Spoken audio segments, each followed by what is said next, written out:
Good morning. Let us learn passive voice for the second definition of past perfect tense in today's class, right? So it is the seventh tense, past perfect tense. What are the auxiliary verbs do we use here? For active voice, had plus third form of the verb. What about passive? The formula is had been plus third form of the verb. Then let us recall the second definition of past perfect tense. Where do you apply past perfect? It is used to express an action that had happened before some other action happened in the past. கடந்த காலத்தில் ஒரு குறிப்பிட்ட செயல் நிகழ்வதற்கு முன் நடந்த நிகழ்ச்சியை குறிப்பிட நம்ம past perfect tense பயன்படுத்துகிறோம். In the last class, we saw the first definition of past perfect tense. What it is? It is used to express an action that had happened before a certain action happened before a certain time in the past. கடந்த காலத்தில் ஒரு குறிப்பிட்ட நேரத்திற்கு முன் நடந்த நிகழ்ச்சியை குறிப்பிடுவதற்கு past perfect tense பயன்படுத்தணும் அப்படின்னு சொல்லிட்டு முதல் பயன்பாடு பார்த்தோம். இப்போ இரண்டாவது பயன்பாடு என்னங்க? That had happened before some other action happened in the past. கடந்த காலத்தில் ஒரு குறிப்பிட்ட செயல் நிகழ்வதற்கு முன் நடந்த நிகழ்ச்சியை குறிப்பிட. Listen carefully. There might two actions happened in the past. One of them must be prior to the other. Later action must be told in simple past tense. Earlier action must be told in past perfect tense. கடந்த காலத்தில் இரண்டு செயல்கள் நடைபெற்று இருக்கக்கூடும். ஒன்று முன்னர் நடந்திருக்கும், மற்றொன்று பின்னர் நடந்திருக்கும். முன்னர் நடந்த நிகழ்ச்சியை past perfect tenseலையும் பின்னர் நடந்த நிகழ்ச்சியை simple past tenseலையும் குறிப்பிட வேண்டும். Right? So let us go for the example. Since we are using two tenses here, one is past perfect, another is simple past tense. You have to recall the formula for simple past tense also. So that is the fifth tense, simple past tense.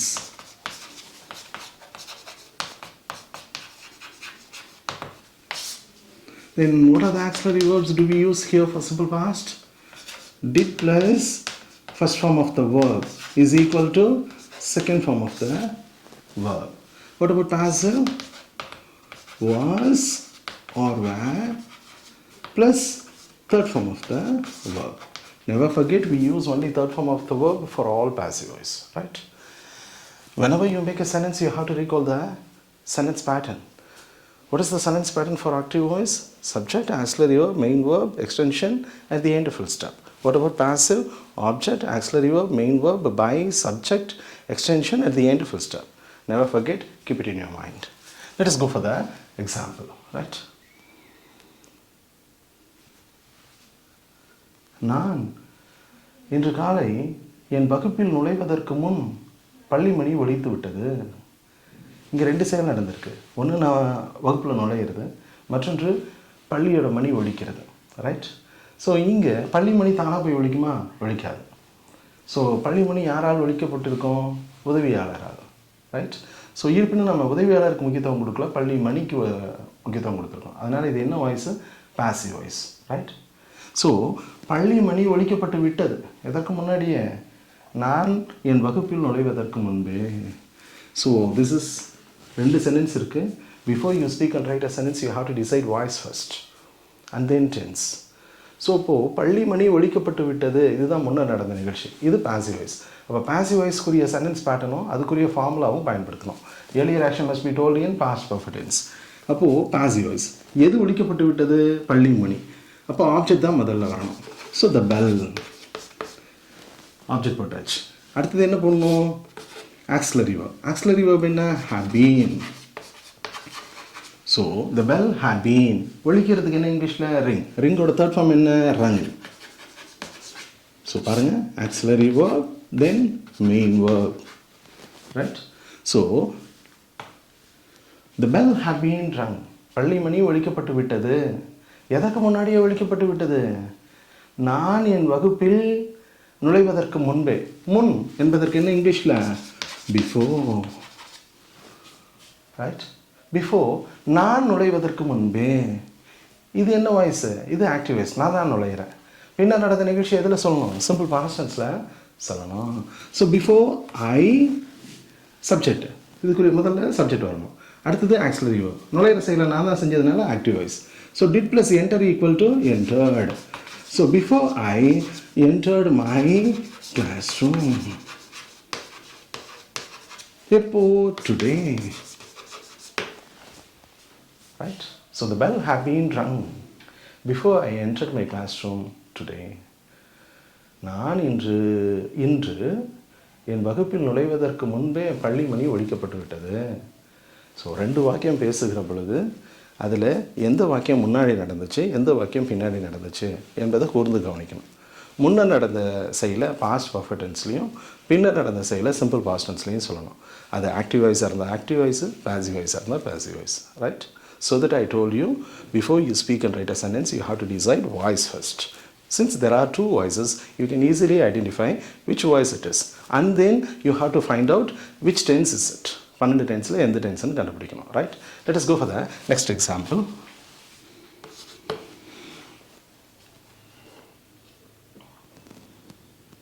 அவன்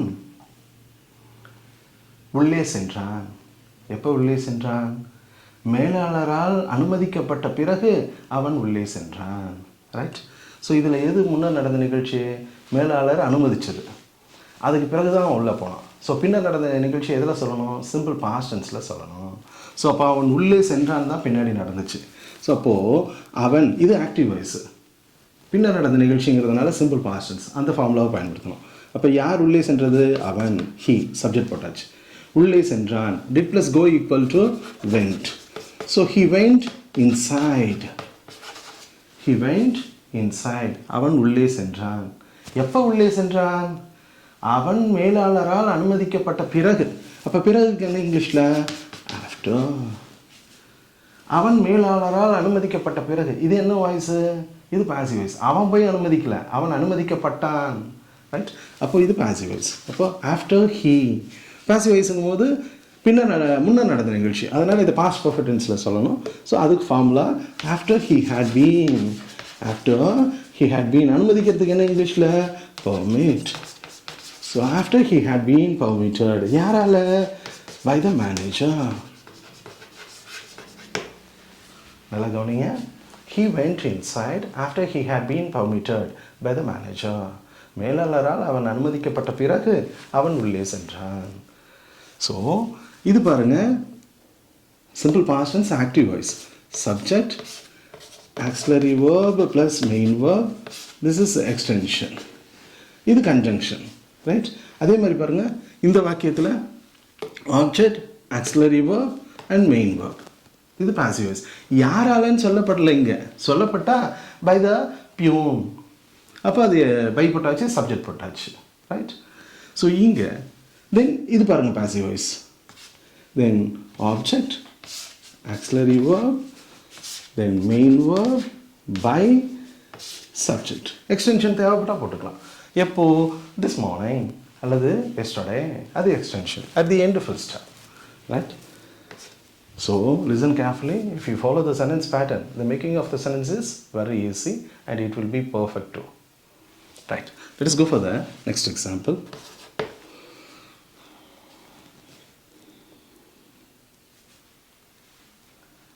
மருந்து கடை மூடப்பட்டு விட்டது. எப்போ? நான் அங்கே செல்வதற்கு முன். நேற்றிரவு நான் அங்கே செல்வதற்கு முன் மருந்து கடை மூடப்பட்டு விட்டது. ரைட்?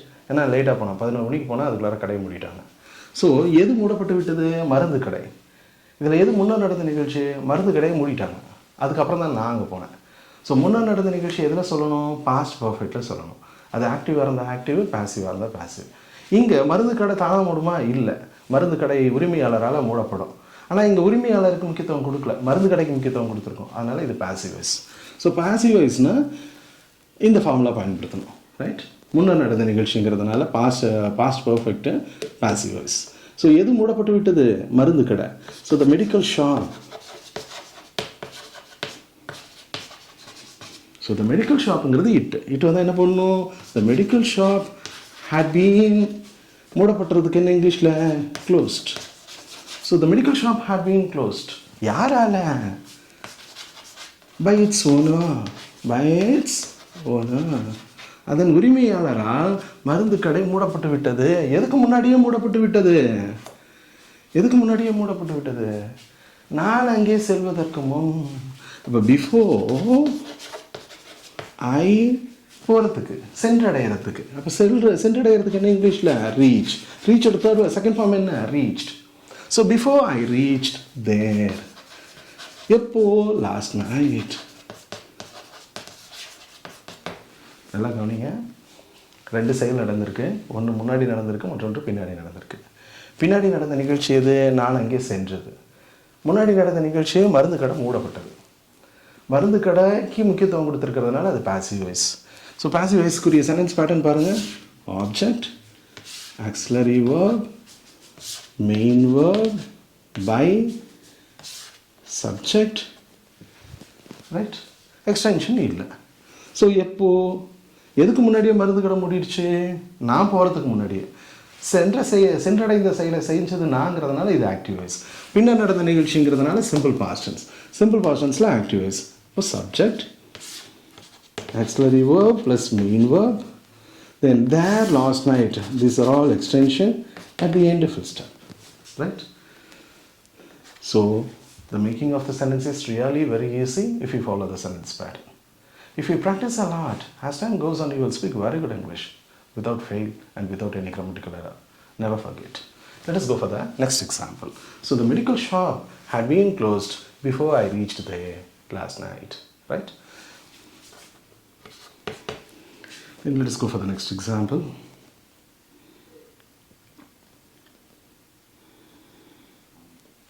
அவன் அவளை கொன்று விட்டான். எப்போ கொன்று விட்டான்? அவன் அவளை கொன்றான். எப்போ கொன்றான்? அவள் அவனை அறைந்த பிறகு கொன்றான். அவன் அவளால் அறையப்பட்ட பிறகு அவன் அவளை கொன்றான். நல்லா கவனிங்க. அவன் அவளை கொன்றான். எப்பொழுது? அவன் அவளால் அறையப்பட்ட பிறகு. ஸோ அவன் அவளால் அறையப்பட்ட பிறகு அவன் அவளை கொன்றான்.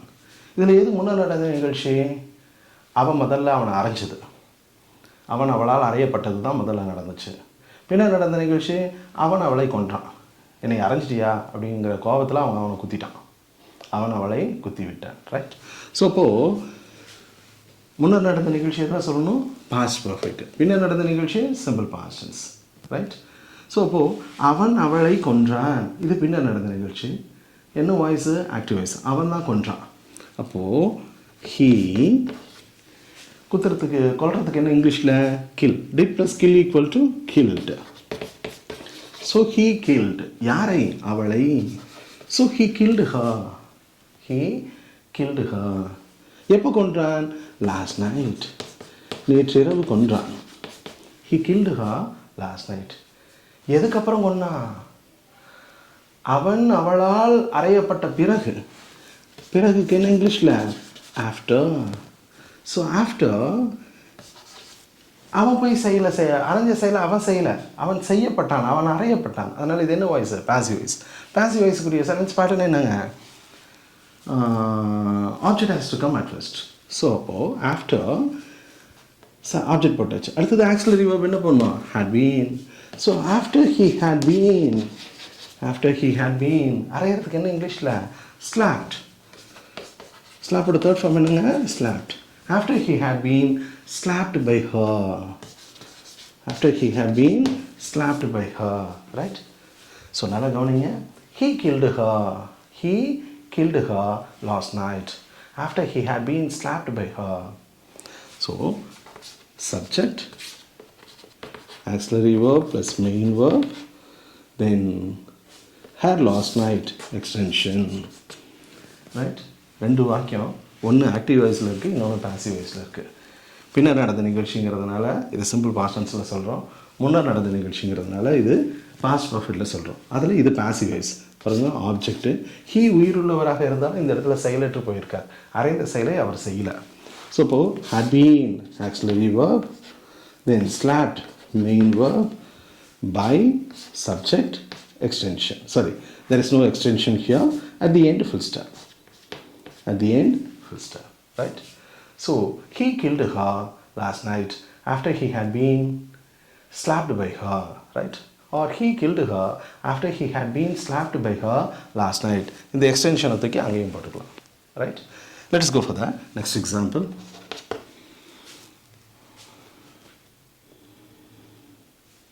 எல்லா இருக்கைகளும் விற்றாக்கி விட்டன. எல்லா சீட்ஸும் எல்லா டிக்கெட்ஸும் விற்பனை ஆகிடுச்சு. எப்போது? நாங்கள் பதிவு செய்கிறதுக்கு முன்னாடியே, அந்த ஷோக்கு நாங்கள் பதிவு செய்கிறதுக்கு முன்னாடியே எல்லா டிக்கெட்ஸும் விற்பனை ஆகிவிட்டன. ரைட்? ஸோ இதில் எது முன்னாடி நடந்துச்சு? டிக்கெட்ஸ் எல்லாம் விற்பனை ஆகிடுச்சு. ரைட்? அதை எதில் சொல்லணும்? பாஸ்ட் பர்ஃபெக்டில் சொல்லணும். இது என்ன வாய்ஸு? டிக்கெட் போய் விற்குமா? விற்காது. இருப்பினும் டிக்கெட்டுக்கு முக்கியத்துவம் கொடுத்துருக்கோம். அதனால் இது என்ன வாய்ஸு? Passive voice. ஸோ அப்போது all the tickets had been என்ன ஆயிடுச்சு? sold out. All the tickets had been sold out. எதுக்கு முன்னாடியே விற்பனை ஆயிடுச்சு? நாங்கள் அதை பதிவு செய்கிறதுக்கு முன்னாடியே. ஸோ முன்னாடிங்கிறதுக்கு என்ன இங்கிலீஷில்? Before we. பதிவு செய்கிறதுக்கு என்ன இங்கிலீஷில்? புக். அப்போ புக்கோட செகண்ட் ஃபார்ம் என்ன? Before we book to them. எதற்காக? For the show. So before we book to them for the show. Right? So நல்லா கவனிங்க. All the tickets had been sold out before we book to them for the show. So அந்த இருக்கைகளை நாங்கள் பதிவு செய்கிறதுக்கு முன்னாடியே எல்லா டிக்கெட்டுகளும் விற்பனையாகி விட்டன. ஸோ ஆல் தி டிக்கெட்ஸுங்கிறது object, auxiliary verb, main verb, then this is active voice, பின்னர் நடந்த நிகழ்ச்சி. So subject, auxiliary verb and main verb, them object, them for the show. These are all extension at the end of full stop. Right? So never forget, if you follow the sentence pattern, the making of the sentence is very easy. Let us go for that. Next example.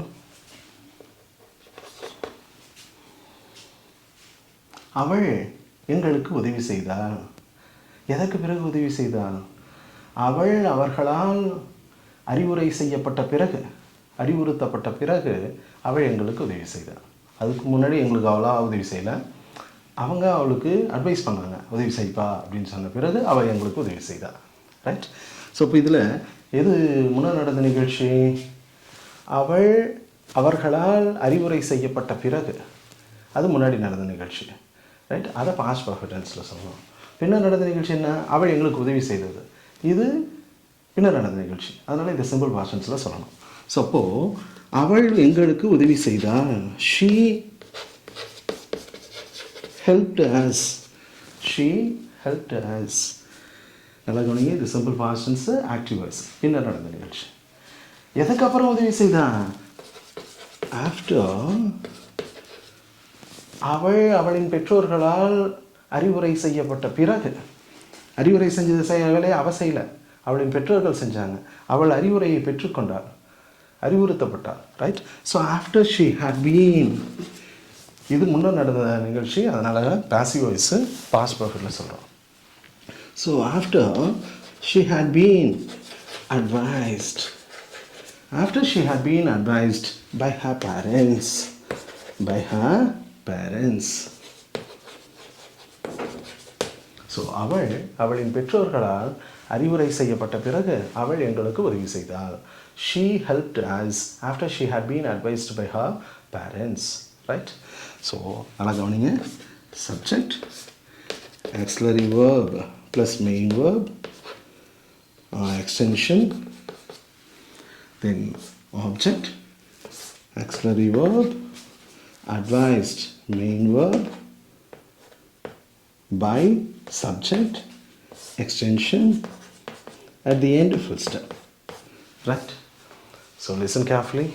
If you follow the sentence pattern, the making of the sentence is very easy. Whenever you want to form a sentence, you have to remember the formula and the sentence pattern. Especially when you go for past perfect tense, you have to recall the definition. Earlier action must be told in past perfect tense. Later action must be told in simple past tense. Never forget, English is very easy if you follow the sentence pattern and the formula. And above all, you should take a lot of practice. Practice only makes a man perfect. Never forget, if you practice a lot, as time goes on, automatically you will speak very good English. Let us meet in the next video. Thank you.